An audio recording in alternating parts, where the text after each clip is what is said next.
दोस्तों, हमारे YouTube channel Kans Knowledge Hub में आपका बहुत बहुत स्वागत है। आज है 1 दिसंबर 2020 और 1 दिसंबर 2020 को करंट अफेयर से संबंधित जितने भी प्रश्न हो सकते हैं हम उन सबको कवर करने की कोशिश करेंगे, जो आपके एग्जाम की दृष्टि से बहुत उपयोगी साबित होंगे। लेकिन सबसे पहले आज का सुविचार। एक निराशावादी को हर अवसर में कठिनाई दिखाई देती है, जबकि एक आशावादी को हर कठिनाई में अवसर दिखाई देता है। तो विंस्टन चर्चिल के इन शब्दों के साथ शुरू करते हैं आज के important one liner current affairs और उनके कुछ जरूरी फैक्ट्स।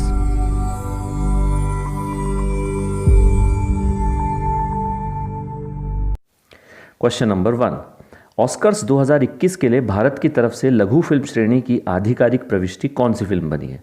तो दोस्तों, ये अभी लेटेस्ट न्यूज़ है। फिल्म का नाम है शेमलेस, जो कि भारत की तरफ से आधिकारिक प्रविष्टि है लघु फिल्म श्रेणी कैटेगरी में। अगर हम शेमलेस की बात कर लें तो इसके डायरेक्टर है कीथ गोम्स और ये 15 मिनट की एक ब्लैक कॉमेडी थ्रिलर फिल्म है। शेमलेस की कहानी एक टेक्नोलॉजी की वजह से मानव आत्मा के खोने का विषय उठाती है। तो ऑब्वियसली ये एक अच्छी न्यूज़ है। अब हम आगे बढ़ते हैं अपने नेक्स्ट क्वेश्चन की तरफ। एमजी मोटर ने टाटा पावर के साथ मिलकर पहला सुपर फास्ट ईवी यानी इलेक्ट्रिक व्हीकल चार्जिंग स्टेशन कहाँ लॉन्च किया? तो इसका सही जवाब है आगरा, उत्तर प्रदेश में। और ये जो इलेक्ट्रिक व्हीकल आजकल टेक्नोलॉजी नहीं आ रही है, उसके लिए एक चार्जिंग स्टेशन बनाया गया है। तो ये 60 किलोवाट का सुपर फास्ट चार्जिंग स्टेशन होगा।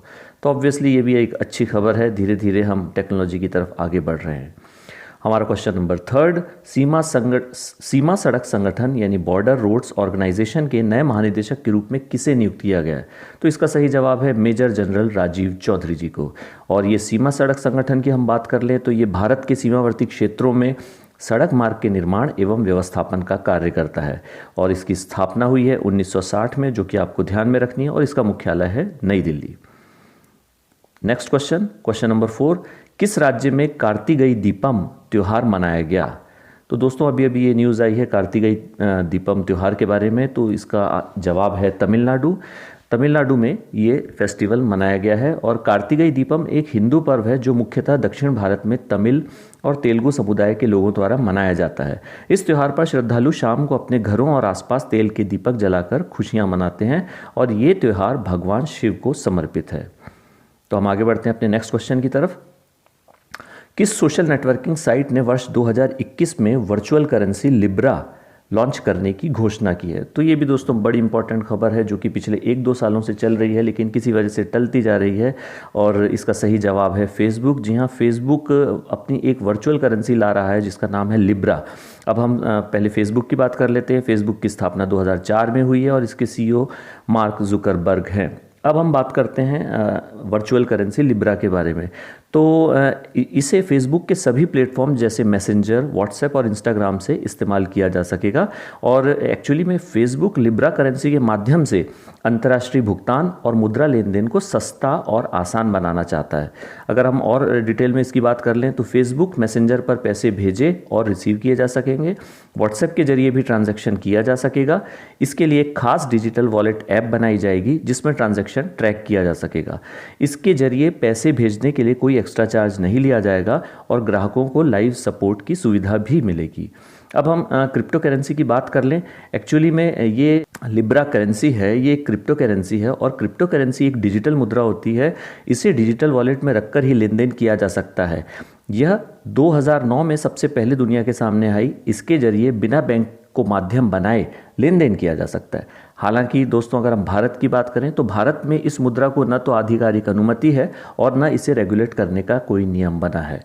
तो फिलहाल ये काफ़ी इंपॉर्टेंट खबर है, लेकिन अभी इसके का विरोध भी चल रहा है। लेकिन फिर भी इसके बीच में ये खबर आई है कि वर्चुअल करेंसी लिब्रा 2021 में लॉन्च हो सकती है। अब हम आगे की बात करते हैं क्वेश्चन नंबर 6 की। जो बिडेन ने कितने करोड़ वोट पाने वाले पहले अमेरिकी राष्ट्रपति बने हैं?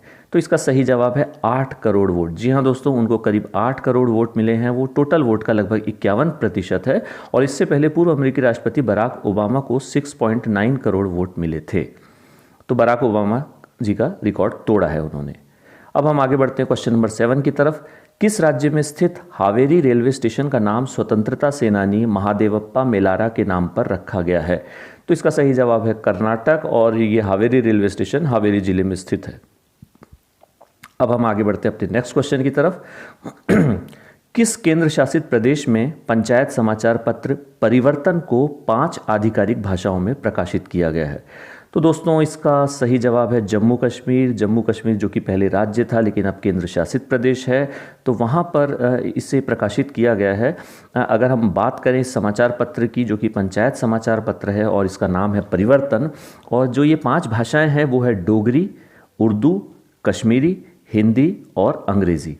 तो आपको ये चीज़ ध्यान में रखनी है। अब हम केंद्र शासित प्रदेश की बात कर लें तो यहाँ वर्तमान उपराज्यपाल जो कि लेफ्टिनेंट गवर्नर होते हैं वो इस समय है मनोज सिन्हा। और अगर केंद्र शासित प्रदेश जम्मू कश्मीर के प्रथम उपराज्यपाल की बात कर लें जो कि मनोज सिन्हा जी से पहले थे, तो वो हैं गिरीश चंद्र मुर्मू, जो कि आज की डेट में भारत के नियंत्रक एवं महालेखा परीक्षक यानी CAGI हैं।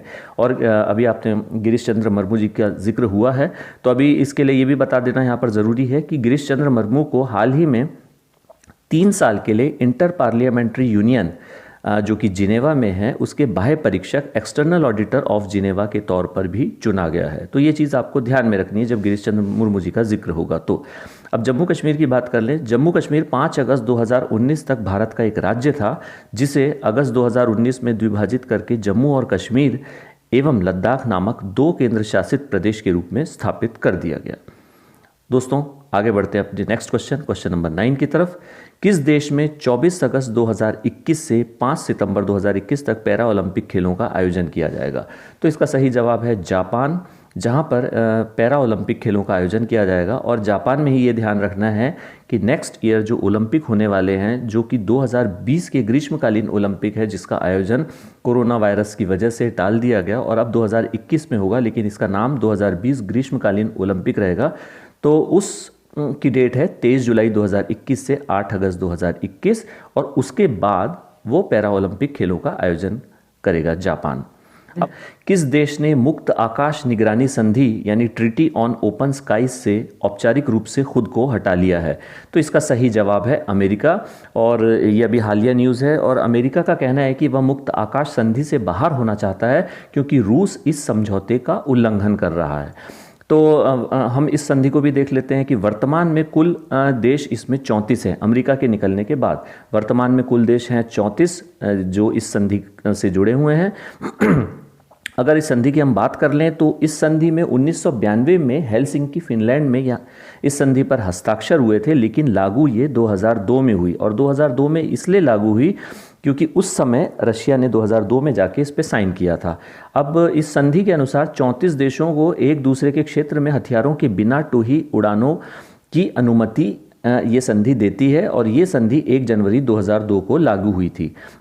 इस संधि के इतिहास की अगर बात कर लें तो अमेरिकी राष्ट्रपति D. आइजनहावर ने पहली बार जुलाई 1955 में मुक्त आकाश संधि को लेकर प्रस्ताव पेश किया था। इसके बाद मई 1989 में जब राष्ट्रपति जॉर्ज W. बुश ने फिर प्रस्ताव पेश किया तो फिर नाटो देशों के बीच बातचीत शुरू हुई। इसके बाद फरवरी 1990 में वार्शा पैक्ट लागू हुआ। कुछ देशों ने 24 मार्च 1992 को संधि पर हस्ताक्षर कर दिए, लेकिन मॉस्को ने प्रस्ताव को स्वीकार नहीं किया। हालांकि 1 जनवरी 2002 में रशिया ने भी मुक्त आकाश संधि पर हस्ताक्षर कर दिए और ये लागू हो गई। और दोस्तों इसमें जो आपको ध्यान रखना है वो ये है कि भारत इस संधि का सदस्य नहीं है। अब हम आगे बढ़ते हैं अपने नेक्स्ट क्वेश्चन की तरफ। Question number 11। किस देश ने अपना पहला स्वदेशी परमाणु ऊर्जा रिएक्टर हुआलोंग 1 का संचालन शुरू कर दिया है? तो ये बहुत इंपॉर्टेंट खबर है दोस्तों। चीन, इसका सही आंसर है चीन। चीन ने स्वदेशी परमाणु ऊर्जा रिएक्टर हुआलोंग 1 का संचालन शुरू कर दिया है, और ये पहले स्वदेशी रूप से विकसित, मतलब चीन के द्वारा स्वदेशी रूप से विकसित तीसरी पीढ़ी के परमाणु ऊर्जा रिएक्टर है। और हुआलोंग 1 का निर्माण उन्होंने 2015 में शुरू किया था।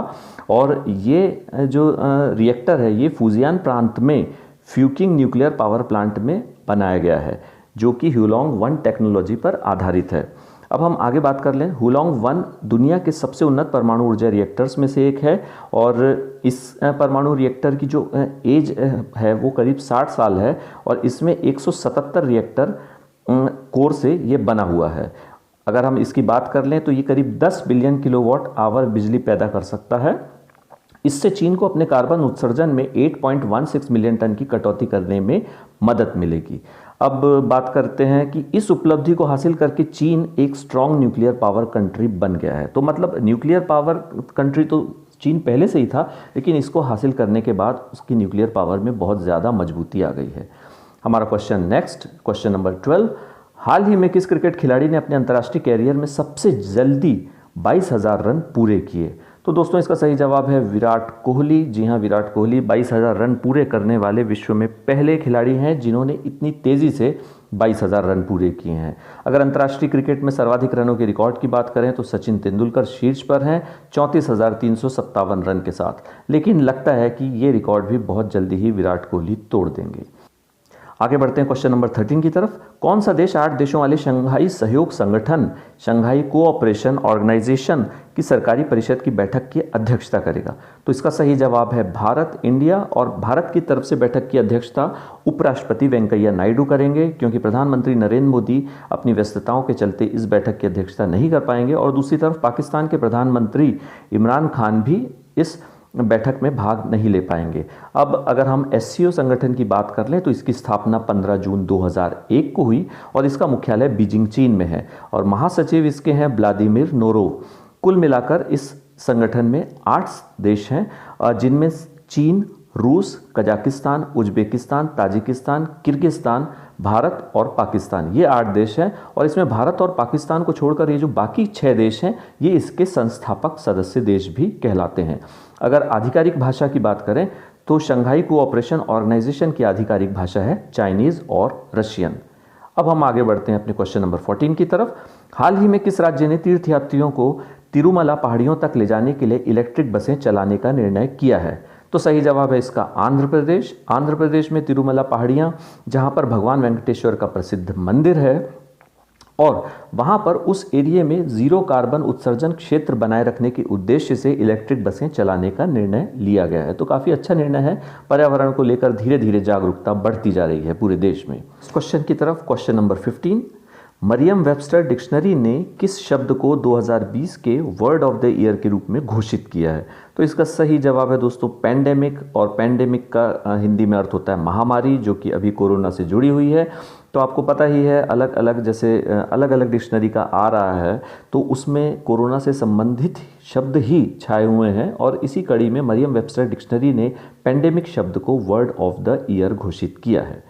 अब हम आगे बढ़ते हैं अपने नेक्स्ट क्वेश्चन की तरफ, क्वेश्चन नंबर 16, फिलिस्तीनी लोगों के साथ संयुक्त राष्ट्र का अंतर्राष्ट्रीय एकजुटता दिवस कब मनाया जाता है? तो इसका सही जवाब है 29 नवंबर को। क्वेश्चन नंबर 17, किस राज्य में अरुणोदय योजना, अरुणोदय या अरुणोदय स्कीम शुरू की जाएगी? तो इसका सही जवाब है आसाम। इस योजना के बारे में भी हम बात कर लें तो ये योजना 1 दिसंबर 2020 को शुरू की जाएगी। योजना के तहत राज्य के 18 लाख से अधिक परिवारों को अपने बैंक खातों में प्रति माह न्यूनतम 830 रुपये मिलेंगे और ये राशि महिलाओं के बैंक खातों में सीधे जमा होगी। इससे नारी सशक्तिकरण को बल मिलेगा। बढ़ते हैं अब क्वेश्चन नंबर 18, गुरु नानक जयंती यानी गुरु पूरब इस साल कब मनाई जा रही है? तो इसका सही जवाब है 29 नवंबर को और ये गुरु नानक जयंती गुरु नानक देव जी के जन्मदिन पर अवसर पर मनाई जाती है, जो कि सिखों के पहले गुरु थे और उन्होंने सिख धर्म की नींव रखी। गुरु नानक जी का जन्म पाकिस्तान के तलवंडी में हुआ था और ये स्थान अब फिलहाल ननकाना साहब के नाम से प्रसिद्ध है। दोस्तों अब हम आगे बढ़ते हैं अपने लास्ट प्रश्न की तरफ, क्वेश्चन नंबर 19, देश का पहला ऑर्गन डोनर मेमोरियल यानी राष्ट्रीय अंगदान स्मारक का उद्घाटन कहाँ हुआ? तो इसका सही जवाब है राजस्थान में। राजस्थान के जयपुर में इस स्मारक का उद्घाटन हुआ और मुख्यमंत्री अशोक गहलोत ने उद्घाटन किया 27 नवंबर को राष्ट्रीय अंगदान दिवस के ऊपर। और ऑब्वियसली ये बड़ी अच्छी खबर है क्योंकि धीरे धीरे भारत में अंगदान को लेकर एक जागरूकता बढ़ाई जाने की कोशिश की जा रही है और उसी कड़ी में राष्ट्रीय अंगदान दिवस मनाने का निर्णय लिया गया है और उस में ऑर्गन डोनर मेमोरियल का जो उद्घाटन हुआ है उससे इस चीज़ को बढ़ावा मिलेगा। तो दोस्तों इसके साथ ही आज हमारा वन लाइनर करंट अफेयर्स का वीडियो यहीं समाप्त होता है। उम्मीद है आपको यह वीडियो पसंद आया होगा। अगर पसंद आए तो इसे लाइक ज़रूर कीजिएगा और शेयर कीजिए और साथ ही हमारे चैनल को सब्सक्राइब भी कीजिए।